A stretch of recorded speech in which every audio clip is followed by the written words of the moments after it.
firman Tuhan itu tentunya punya kuasa, ya.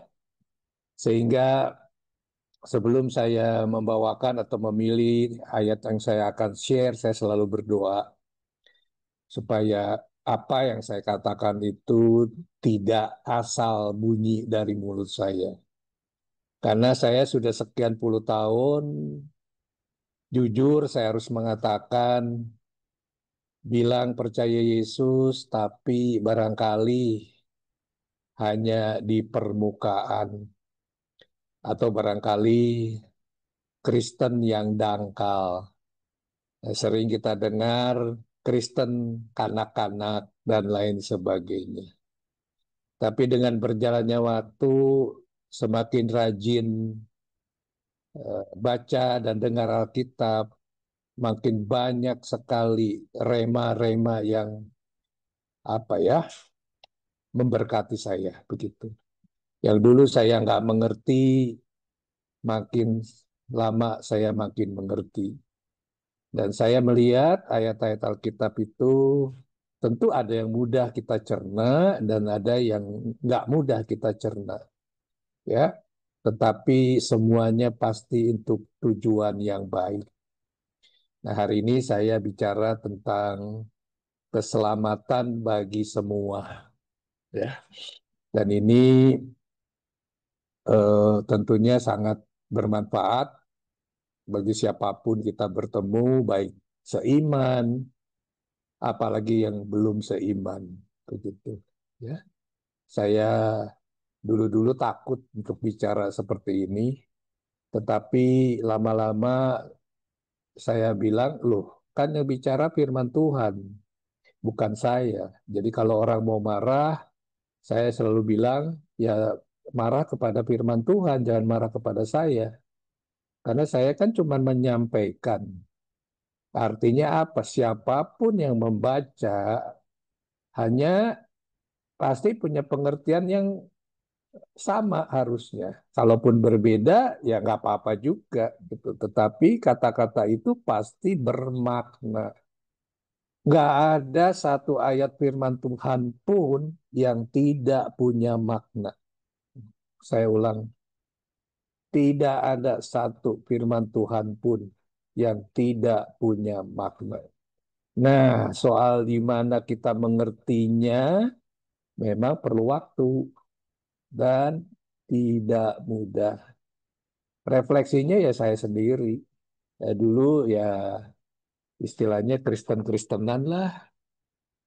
Yang penting ke gereja, ya kan. Berusaha untuk tidak berbuat jahat, berusaha untuk tidak berbuat dosa, memberikan persembahan, memberikan perpuluhan, barangkali ya, kayak gitu. Ya dulu-dulu itu udah merasa cukup, tetapi makin lama saya mengerti bahwa tidak cukup semuanya itu. Ada yang bertanya sama saya, jadi yang cukup apa dong? Ya bertumbuh terus. Ukurannya apa? Nggak ada yang bisa ukur. Saya bilang. Karena apa? Kita masing-masing pun pasti punya cara berbeda untuk mengerti cukup atau tidak cukup. Dan bagi saya pribadi, apapun yang saya lakukan untuk melayani Tuhan, sampai hari ini saya merasa belum cukup. Ya, lalu cukupnya seperti apa? Ya berjalan dengan waktu saja. Selama saya masih diberikan nafas kehidupan, saya masih diberikan titipan bahasa saya. Saya selalu sisipkan kata titipan. Kenapa? Kalau sudah nggak mau dititip, dicabut. Baru 1 hari yang lalu, apa 2 hari yang lalu, teman saya cukup lama saya kenal, tapi udah lama juga nggak ketemu. Kira-kira 2 bulan lalu, pas kami ada acara di Bogor, ketemulah nggak sengaja dengan si sosok ini, orang ini. Dan ternyata dia sudah seorang hamba Tuhan. Ya, luar biasa tentunya. Dan 2 hari yang lalu dia dipanggil pulang ke rumah Bapak. Umurnya lebih muda dari saya 4 tahun. Nah, Kalau saya melihat seperti itu, saya bilang, aduh, Tuhan terlalu baik buat saya. Bayangin, baru ketemu 2 bulan lalu, cerita banyak kiri kanan karena sekian tahun nggak ketemu, dan akhirnya dia, saya nggak tahu penyakitnya apa, tapi intinya saya mendapat kabar dari ipar saya, dia sudah dipanggil ke rumah Bapak. Nah, kalau kita sudah melihat seperti ini, baru kita menghargai kehidupan. Baru kita bisa menghargai kesempatan untuk melayaninya. Saya nggak tahu ukurannya seperti apa, tetapi bagi saya pribadi, saya coba hitung-hitung secara sederhana dan kasar. Kalau waktu saya ada 100%, sekarang ini mungkin untuk pelayanan udah sekitar 60%. Saya masih bekerja, namun tidak full time karena jabatan saya sudah tidak direksi, tetapi komisaris ya. Sehingga saya tidak perlu datang ke kantor, namun saya tetap harus meeting dan apa hadir di saat diperlukan dan lain sebagainya. Nah, kesempatan ini bagi saya adalah satu anugerah sehingga saya melayani bisa lebih banyak. Ya mungkin kesempatan-kesempatan yang banyak, terakhir adalah di Jayapura gitu ya. Satu tempat yang saya sudah tidak pergi sekitar lebih dari 42 tahun yang lalu. Dan saya bahagia sekali saya bisa ketemu dengan nasabah saya pada saat itu. Dan sekarang tentunya beliau sudah tua. Jangan-jangan dia juga udah nggak kenal saya. Dan saya udah pasti saya juga nggak ingat mukanya. Saya cuma tahu namanya. Bayangkan, waktu begitu cepat berlalu. Ya. Nah, izinkan saya ambil satu ayat firman Tuhan dari Titus 2 ayat 11. Ya. Titus 2 ayat 11. Baik, saya bacakan saja supaya tidak buang waktu. Titus 2 ayat 11, demikian firman Tuhan. Karena kasih karunia Allah yang menyelamatkan semua manusia sudah nyata. Saya ulang. Titus 2 ayat 11, ini ada 4 bagian sebenarnya. Yang pertama adalah karena kasih karunia Allah. Ya, jadi ini sering kita dengar, ya. Tentunya kalau kita ke gereja, para hamba Tuhan atau para gembala sering sekali mengatakan hal-hal ini. Kita diselamatkan adalah kasih karunia, anugerah, dan ini memang ada ayatnya. Nah, yang kedua apa? Yang menyelamatkan. Kasih karunia Allah yang menyelamatkan. Ya kan tulisannya, bukan mencelakakan, tapi jelas menyelamatkan. Terus yang ketiga apa? Semua manusia. Nggak disebut di sini orang Kristen. Itu paling tidak pengertian saya yang awam. Ya, semua manusia. Dan yang paling penting lagi yang terakhir, bagian yang terakhir, sudah nyata. Nah, kembali lagi, kalau sudah kayak begini, terus masih kita nggak percaya dan nggak bisa ada apa ya komitmen untuk menjadikan hidup kita lebih baik lagi, saya nggak mengerti harus bagaimana lagi gitu ya. Ini saya ngomong begini, saya sebenarnya sedang menempatkan cermin di wajah saya sendiri. Ya, apakah dulu saya seperti ini? Tentunya tidak. Dulu hidup saya enak-enaknya, sesuka-sukanya, ya. Tetapi makin lama makin mengerti bahwa saya betul-betul adalah orang yang kurang ajar, Ya. Saya cuma bilang orang Kristen, barangkali bilang percaya Yesus juga cuma artificial, kepura-puraan, bukannya AI ya. Kalau AI artificial intelligence, kalau ini artificial percaya gitu. Ya, pura-pura gitu. Ya kan? Karena apa? Ya karena belum mengerti. Karena cuman apa sih dikasihnya ya Tuhan Yesus sudah mati di kayu salib untuk menebus dosa-dosa kita semua. Benar. Ya. Terus sudah itu apa? Diam aja, apalagi ada golongan-golongan doktrin yang itu tuh, yang saya sering sekali ngomong, hyper grace, radical grace, itu aduh, betul-betul menyedihkan. Saya selalu bilang sama teman-teman, kalau sudah seperti itu kita ikut aliran itu, lalu ngapain lagi kita nih pagi-pagi doa pagi gitu. Ya kan, ngapain Pak Amir sibuk-sibuk kontak pembicara, ngapain Pak Daniel pagi-pagi bawa apa pakai apa gitar gitu, kasih lagu. Hmm. Ngapain? Kalau kita udah yakin doktrin itu, ya udah dong, nggak perlu ke gereja lagi.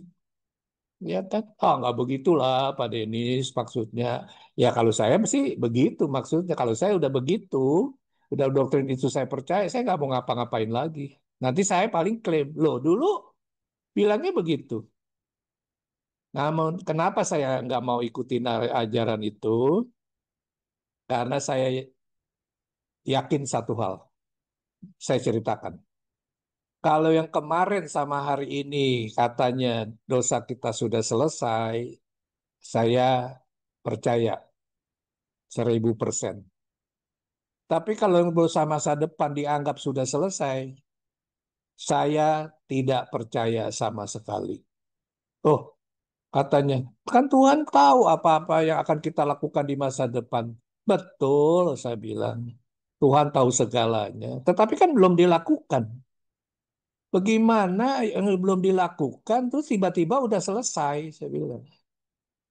Ya, tapi kan kalau namanya percaya nggak perlu pakai lo apa istilahnya tuh pakai penjelasan atau logika. Saya bilang, wah itu penjelasan yang apa percaya yang ngawur kalau di mata saya.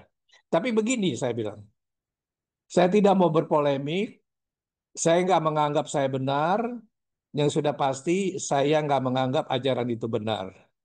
Ya, nah kalau Anda mau turut itu ya silakan aja. Bagi saya juga nggak ada untung apa-apa, nggak ada rugi apa-apa. Itu keputusan masing-masing.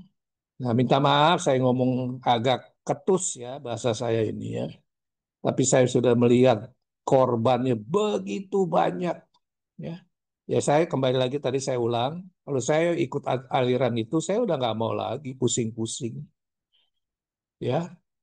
Ngapain ada doa pagi disuruh bawa firman saya bilang nggak usah saya sibuk. Ngapain saya ke gereja lagi? Orang udah dijamin kok begitu ya.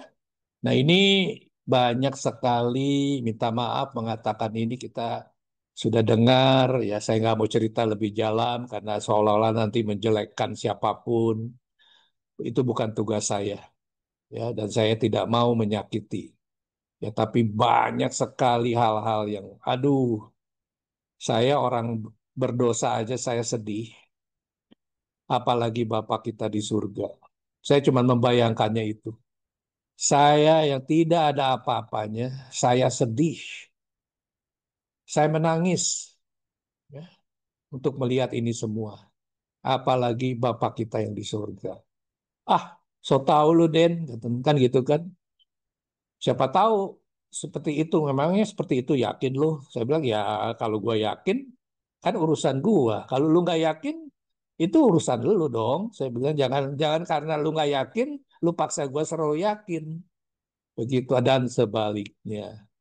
Namun bagi saya itu yang saya selalu bilang. Kita ini palingnya maunya enak-enak aja. Saya kembali juga selalu bilang, kalau keselamatan semurah itu, segampang itu, Terus ngapain Tuhan Yesus mati di kayu salib? Ini saya ulang berkali-kali dimanapun saya bicara. Ngapain? Bapak kita menyuruh anaknya jadi manusia dan mati di kayu salib. Itu ngapain? Emang kurang kerjaan? Oh, supaya ada sejarah. Oh, supaya ada cerita. Oh, supaya bisa dibikin film. Apa? Passion of Christ. Ya ilah, ampun deh. Murah amat kalau cuman kayak begitu. Ya. Nah, ini kadang-kadang kita menganggap enteng. Mungkin saya juga dulu begitu. Nganggap enteng. Ya. Kematian yang begitu besar nilainya. Contohnya begini. Kita aja deh pribadi. Masing-masing berani enggak menyelipkan diri kita. Ntar siang misalkan jam 10 untuk menebus dosa kita sendiri. Nggak usah dosa orang lain lah. Kita declare, panggil wartawan, kita mau menebus dosa kita, oleh karena itu saya minta, saya disalib nanti jam 10, misalkan, bertempat di Monas, begitu. Ada nggak yang mau begitu? Kalau ada, saya juga bingung gitu. Ya, tapi pada umumnya termasuk saya juga nggak mau. Ya, nah, kenapa saya begitu pedas mengatakan ini dan keras? Karena saya ingat satu ayat lagi, ya.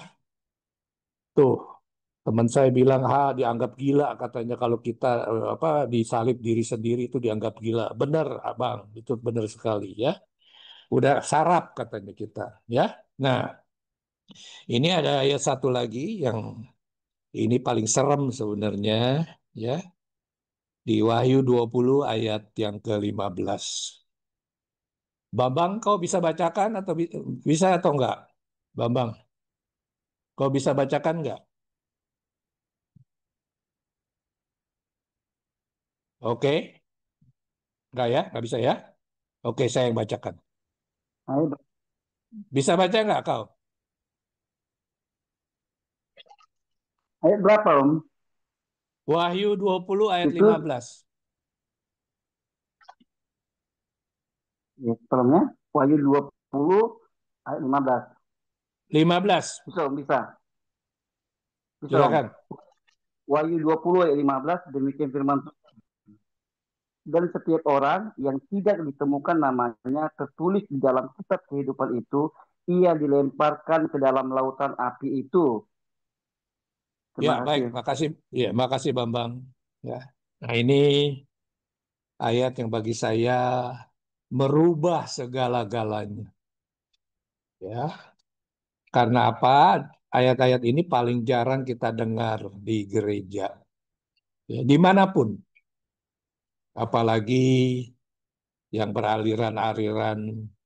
Ya, itulah tadi yang saya sebut ya. Saya nggak usah berulang-ulang kayak orang apa lagi apa mengincar sesuatu gitu.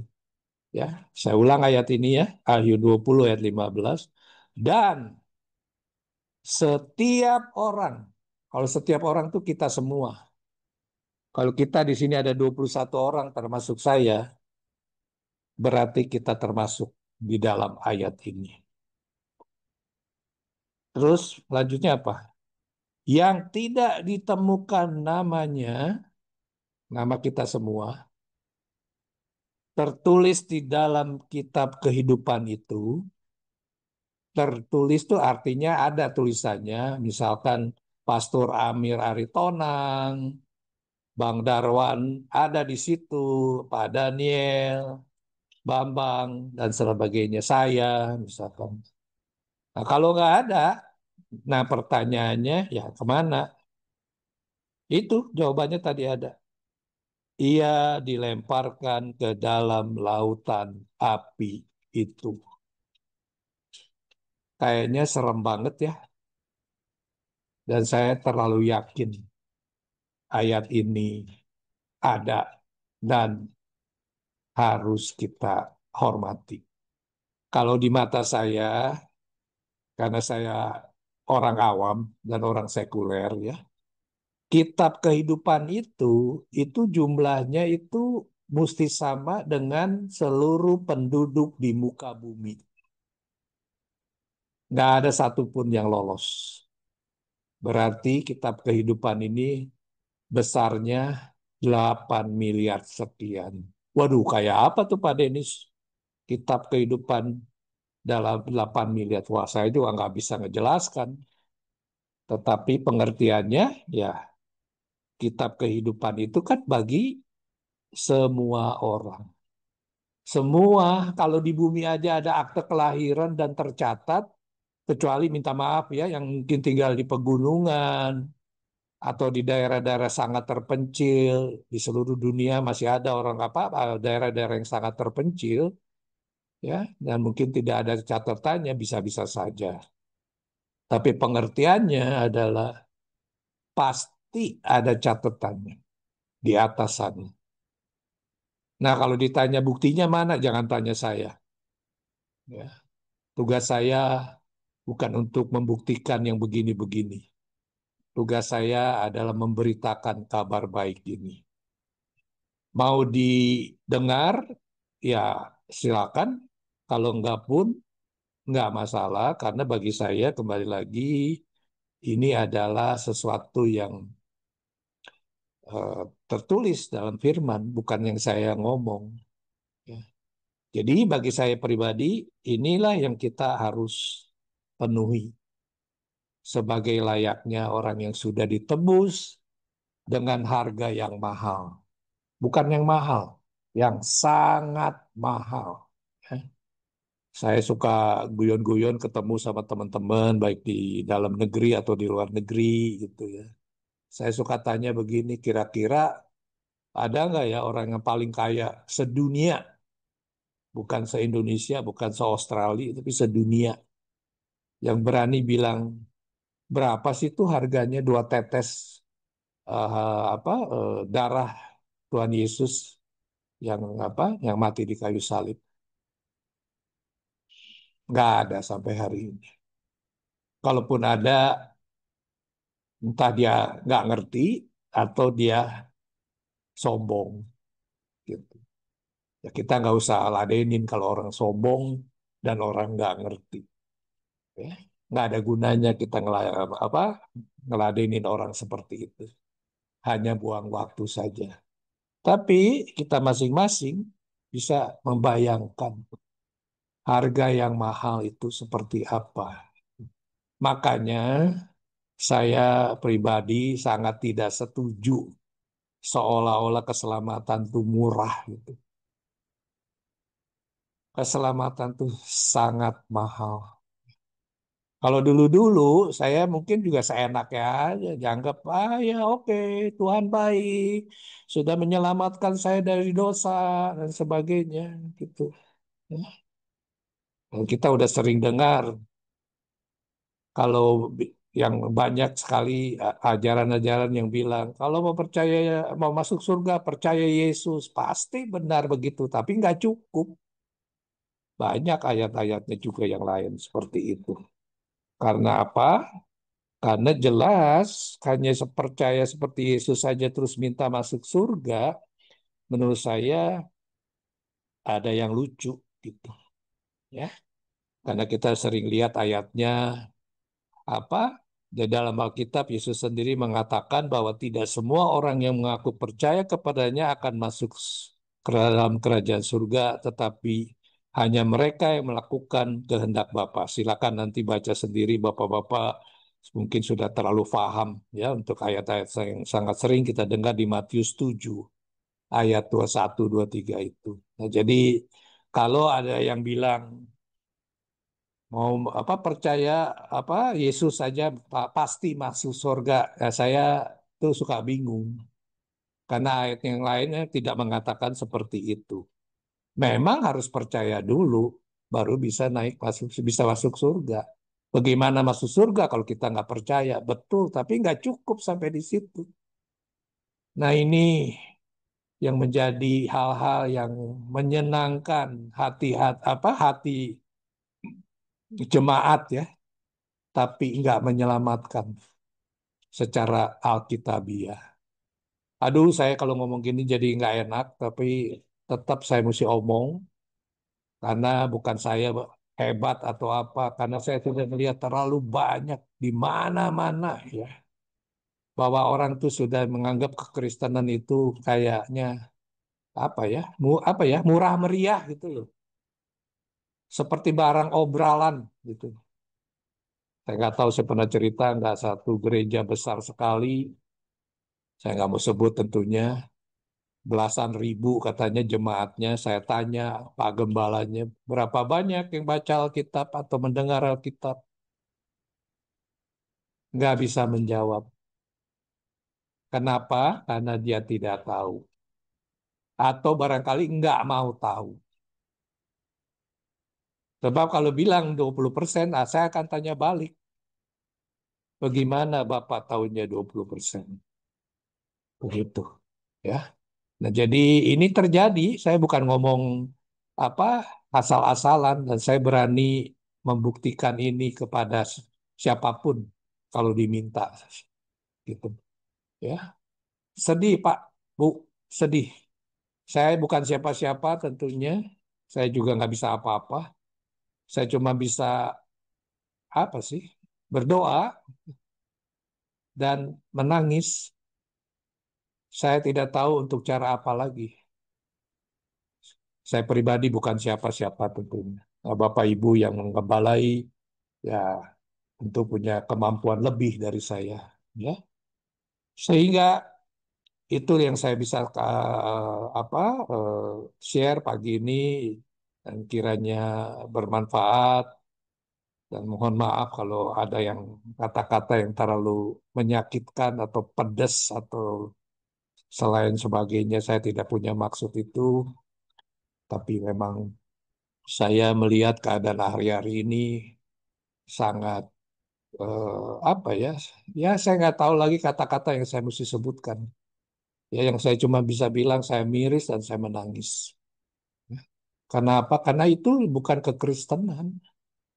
Bagi saya ada tulis satu quote, kalau gereja-gereja kaya nggak punya beban, terbeban maksudnya untuk merangkau jiwa-jiwa di pelosok-pelosok pedalaman yang paling dalam, yang paling jauh, dimanapun, bukan hanya di Indonesia, dimanapun. Saya bilang itu cuman seperti bioskop, bioskop, ya. Tentu nggak ada yang suka saya ngomong begitu, tapi nggak apa-apa. Saya bukan ingin disukai, saya cuman mengingatkan, ya. Dan kiranya itu berkenan, dan saya ya eh, izin untuk berdoa untuk sharing ini. Bapak, terima kasih. Hambamu sudah selesai bicara, hambamu yang sangat terbatas ini, Bapak. Kami mengerti bahwa banyak sekali yang belum kami lakukan untuk mengasihi Engkau dengan lebih benar sesuai dengan firman-Mu. Pimpin kami terus, Bapak. Roh Kudus, tegur kami terus setiap saat, setiap hari, agar nanti saat kami berhadapan muka dengan Bapa, kami adalah dalam posisi yang terbaik. Ampuni terus dosa dan kesalahan kami, Bapa. Tegur kami agar kami bisa semakin berkenan setiap hari. Terima kasih Bapak, Kau adalah segalanya. Engkau adalah Sang Penebus, Engkau adalah Sang Juru Selamat melalui anak-Mu yang tunggal Yesus Kristus. Dan kami sanjatkan doa ini dalam nama-Mu yang kudus, Tuhan Yesus Kristus. Amin.